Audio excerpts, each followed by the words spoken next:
Hi guys, welcome to my channel. അങ്ങനെ നമ്മുടെ നിധി വാടക വീട്ടിലേക്ക് മാറാൻ വേണ്ടിയിട്ട് വീട്ടിൽ നിന്ന് ബാഗെല്ലാം പാക്ക് ചെയ്ത് ഇറങ്ങുകയാണ്.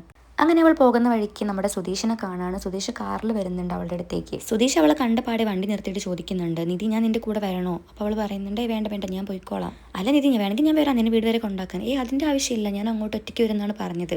സുധീഷ് വീണ്ടും അവളോട് ബാഗ് പിടിക്കണോ എന്നൊക്കെ ചോദിക്കുന്നുണ്ട്. പക്ഷെ അതൊക്കെ അവൾ നിരസിച്ചിട്ട് നടന്നു പോവാണ്. അവൾ പോകുമ്പോൾ തന്നെ തിരിഞ്ഞു നോക്കി അവിടെ നിൽക്കുന്നുണ്ട്. അപ്പോൾ അതവൻ ക്ലാസ്സിൽ കൂടെ കാണുന്നുണ്ട്. അപ്പോൾ സുധീഷ് മനസ്സിൽ പറയുന്നുണ്ട്, ഓ ഞാൻ നിന്നോടൊന്നും പറയാത്തത് നിനക്ക് വിഷമമുണ്ടല്ലേ എന്ന്. എന്തായാലും ഞാൻ വന്നല്ലേ പറ്റൂ, നീ പോയിട്ട് വാ എന്ന് പറഞ്ഞ് അവൻ അവിടെ ഇരിക്കുകയാണ്. അങ്ങനെ നിധി വാടക വീട്ടിലേക്ക് എത്തുന്നുണ്ട്. അപ്പോൾ ഓണർ അവിടെ പത്രം വായിക്കുന്നുണ്ട്. അങ്ങനെ ഓണറോട് അവൾ സംസാരിക്കുന്നുണ്ട്. അവളെ കണ്ട പാടെ ഉടമ നേരെ വീടിനകത്തേക്ക് പോയിട്ട് അവൾ കൊടുത്ത അഡ്വാൻസ് തിരിച്ച് അവൾക്ക് കൊടുക്കുകയാണ്. അപ്പോൾ അവൾ ചോദിക്കുകയാണ്, എന്തിനാണ് എനിക്ക് തിരിച്ചു തരുന്നത്?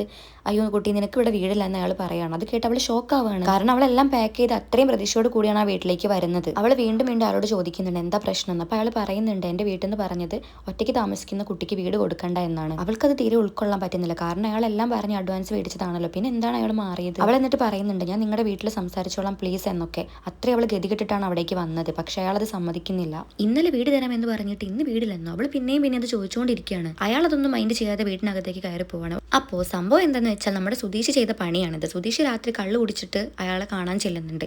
എന്നിട്ട് അയാളോട് പറയുന്നുണ്ട്, നിങ്ങൾ ആ വീട് കൊടുക്കരുത്, നിങ്ങൾ എന്തെങ്കിലും കള്ളത്തരം പറയണം. പക്ഷെ അയാൾ സമ്മതിക്കുന്നില്ല. ഞാൻ അഡ്വാൻസ് മേടിച്ചതാണോ എന്ന് പറ്റില്ല എന്ന്. നിങ്ങൾ എന്തെങ്കിലും കള്ളം പറയണം, ബാച്ചിലർക്ക് വീട് കൊടുക്കുന്നില്ല, ബീഫ് കഴിക്കുന്നവർക്ക് വീട് കൊടുക്കുന്നില്ല, അങ്ങനെ എന്തെങ്കിലും നിങ്ങൾ കള്ളം പറയണം എന്നൊക്കെ അവൻ അയാളോട് പറയാണ്. ഞാൻ അവളുടെ ഭർത്താവാണ്, ഞങ്ങൾ തമ്മിലൊരു ചെറിയ വഴക്ക്, അതുകൊണ്ടാണ് അവൾ വേറെ വീട് തേടി വന്നത്. നിങ്ങളെങ്ങാനും അവൾക്ക് നാളെ താക്കോല് കൊടുക്കുകയാണെങ്കിൽ നിങ്ങളുടെ കൈ ഞാൻ വിട്ടു, നിങ്ങൾക്ക് കൈ ഉണ്ടാവില്ല എന്നൊക്കെ പറഞ്ഞ് അവൻ ഭീഷണിപ്പെടുത്തുമ്പോൾ അയാൾ സമ്മതിക്കുകയാണ്. പിന്നീട് കാണിക്കുന്നത് നമ്മുടെ നിധി തിരിച്ചു വരുന്നതാണ്. അത് കണ്ടപ്പോൾ സുധീഷിന് ഭയങ്കര സന്തോഷമുണ്ട്. കാരണം സുധീഷ് ഒപ്പിച്ച പണിയാണല്ലോ. നിധിനെ കാണുമ്പോൾ സുധീഷ് ചോദിക്കുന്നുണ്ട്, എന്താ നീ തിരിച്ചു വന്നത്, നീ എന്തെങ്കിലും മറന്നു വെച്ചോ കാറിൽ? അതിനവൾ ഇല്ലാന്നാണ് മറുപടി പറയുന്നത്. പിന്നെ അവൻ അവളോട് ഓരോന്ന് ചോദിക്കുമ്പോൾ അവൾക്ക് ദേഷ്യം പിടിക്കുന്നുണ്ട്. അപ്പോൾ അവൾ ചോദിക്കുന്നുണ്ട്, നീ എന്തെന്നെ കളിയാക്കാണോ എന്ന്. അല്ല, ഞാൻ നീ പറയുന്നത് കേൾക്കായിരുന്നു എന്ന് സുധീഷ് പറഞ്ഞു. അങ്ങനെ അവൾ സംഭവിച്ച കാര്യം പറയാണ്. ഞാൻ ആ വീട്ടിലേക്ക് പോയപ്പോൾ അയാൾ പറഞ്ഞു വീട് തരില്ല എന്ന്. അങ്ങനെ നിധി പറയാണ്, ഞാൻ ഇന്ന് ആ വീട്ടിലേക്ക് പോയപ്പോൾ അയാൾ പറഞ്ഞു വീട് തരില്ല, ഈ വീട് വാടകയ്ക്ക് ഇനി കൊടുക്കുന്നില്ല എന്ന് പറഞ്ഞു. അത് കേട്ടപ്പോൾ സുധി ചോദിച്ചു, അപ്പോൾ അഡ്വാൻസോ? അഡ്വാൻസ് ഒക്കെ അയാൾ തന്നു എന്ന് നിധി പറയുമ്പോൾ അവൻ പറയാണ്, ഹോ ഭാഗ്യം എന്ന്. എന്ത് ഭാഗ്യം? ഇത് ചെയ്തത് നിങ്ങളാണെന്ന് എനിക്ക് നല്ല ഡൗട്ട് ഉണ്ട്. ഞാനോ? നീ വീട് നോക്കിയെന്ന് ഞാൻ അറിയുന്നത് സുഭാഷ് ചേട്ടനോട് നീ പറയുമ്പോൾ എന്ന് സുധി അവളോട് പറയാണ്. രാവിലെ മുതൽ ഞാൻ നല്ലോണം ശ്രദ്ധിക്കുന്നുണ്ട്, നിങ്ങളുടെ പെരുമാറ്റത്തിലൊക്കെ ഒരു മാറ്റം, എല്ലാം മുൻകൂട്ടി അറിയുന്ന പോലെ. നിങ്ങൾക്കിതൊക്കെ ഭയങ്കര സന്തോഷമുള്ള പോലെ എനിക്ക് തോന്നുന്നുണ്ട്. അതിന് സങ്കടപ്പെടാൻ മാത്രമൊന്നുമില്ലല്ലോ, നീ വീട് അന്വേഷിച്ചു വീട് തേടിപ്പോയി, അതിലിപ്പോൾ എന്താ സങ്കടപ്പെടാനുള്ളത്? അല്ല, നമുക്ക് അയാളോട് ഒന്നുകൂടെ പോയി ചോദിച്ചു നോക്കാം എന്ന് സുധി പറയുമ്പോൾ അവൾ പറയുന്നുണ്ടേ അതൊന്നും വേണ്ട. അല്ല വേണം, എൻ്റെ കൈ ശുദ്ധാണെന്ന് തെളിയിക്കണമല്ലോ എന്നും പറഞ്ഞ് അവൻ അവളെയും കൂട്ടി പോവാണ്.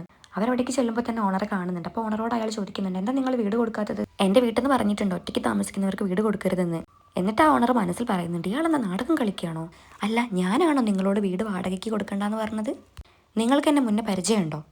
അപ്പോൾ ഓണർ പറയുന്നുണ്ട്, ഇല്ലല്ലോ, നിങ്ങൾ എനിക്കറിയില്ല. അതും പറഞ്ഞ അയാൾ നിധിയോട് ചോദിക്കുന്നുണ്ട്, ഇതാണോ നിങ്ങളുടെ ഫോറിനിലുള്ള ഭർത്താവ്?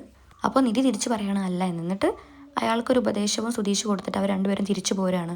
അങ്ങനെ സുധീഷ് നിധിയോട് ചോദിക്കുകയാണ്, എന്താ നീ എന്നെ പിടിച്ചു മാറ്റുന്നത്? അപ്പോൾ അവൾ പറഞ്ഞു, അല്ല അയാളത് അറിയണ്ടെന്ന് വെച്ചിട്ടാണ്, എൻ്റെ ഭർത്താവ് നാട്ടിലുള്ള ആളല്ല എന്നാണ് ഞാൻ പറഞ്ഞത്. ഞാൻ ഒരുപാട് കള്ളങ്ങൾ പറഞ്ഞിട്ടാണ് എനിക്ക് ആ വീട് ശരിയായത്. അപ്പോൾ നിനക്ക് കള്ളങ്ങളൊക്കെ പറയാം, ഞാൻ പറഞ്ഞാലാണല്ലേ പ്രശ്നമെന്ന് സുധീഷ് പറയുമ്പോൾ അവൾ പറയുന്നുണ്ട്, നിങ്ങൾ പറയുന്ന പോലത്തെ കള്ളൊന്നുമല്ലല്ലോ ഞാൻ പറയുന്നത്. എന്നാൽ സുധീഷ് ആ കാര്യം വീണ്ടും പറഞ്ഞുകൊണ്ടിരിക്കുമ്പോൾ അവൾക്ക് വീണ്ടും ദേഷ്യം വരുന്നുണ്ട്. എന്നാൽ നീ അതൊക്കെ വിട്, നമുക്കിതൊക്കെ വിടാൻ. എന്നാ നിന്റെ പ്ലാൻ എന്നവൻ ചോദിക്കുകയാണ് അവളോട്. നമുക്ക് തിരിച്ച് വീട്ടിലേക്ക് പോകാൻ, അല്ലെങ്കിൽ നീ വേറെ വീട് വല്ലതും കണ്ടുവച്ചിട്ടുണ്ടോ? ഇല്ല, ഞാൻ അങ്ങോട്ട് വരുന്നില്ല. അപ്പോൾ അവൻ ചോദിക്കുന്നുണ്ട്, പിന്നെ നിനക്ക് വേറെ വീട് റെഡിയായോ? അപ്പോൾ അവൾ പറയുന്നുണ്ട്, ഇല്ല, ഞാൻ അവരോട് യാത്രയൊക്കെ പറഞ്ഞതല്ലേ, ഇനി എനിക്ക് അങ്ങോട്ട് വരാൻ വയ്യ, ഞാൻ വേറെ എന്തെങ്കിലും ചെയ്തോളാം, ഇനി ഞാൻ ആ വീട്ടിലേക്കില്ല. അത് കേട്ട് നിതീഷ് ഞെട്ടി ചോദിക്കുന്നുണ്ട്, നീ എന്തിനാ വല്ലോടത്തേക്കും പോകുന്നത്? എൻ്റെ വീട്ടിൽ നിന്നൂടെ? അവിടെയാണെങ്കിൽ നിനക്ക് വാടകയും കൊടുക്കണ്ട, നിന്റെ കാര്യങ്ങളും നടക്കും. പിന്നെ എന്തിനാ നിധി നീ ഇങ്ങനെ വാശി പിടിക്കുന്നത്? നീ ഇപ്പം അങ്ങോട്ട് വന്നാൽ നിനക്ക് ഞാൻ പിന്നീട് ഒരു വീട് റെഡിയാക്കി തരാം. അത് കേട്ടപ്പോൾ അവൾക്കൊരു പ്രതീക്ഷ വരികയാണ്. എന്നിട്ട് അവൾ അവനെ രൂക്ഷമായിട്ട് നോക്കുകയാണ്. അതെ, ഞാൻ തമാശ പറഞ്ഞൊന്നുമല്ല, സത്യം തന്നെയാണ്. അങ്ങനെ അവൻ്റെ വാക്കും വിശ്വസിച്ച് നിധി അവൻ്റെ കൂടെ കാറിൽ കയറിയിട്ട് വീട്ടിലേക്ക് പോവാണ്.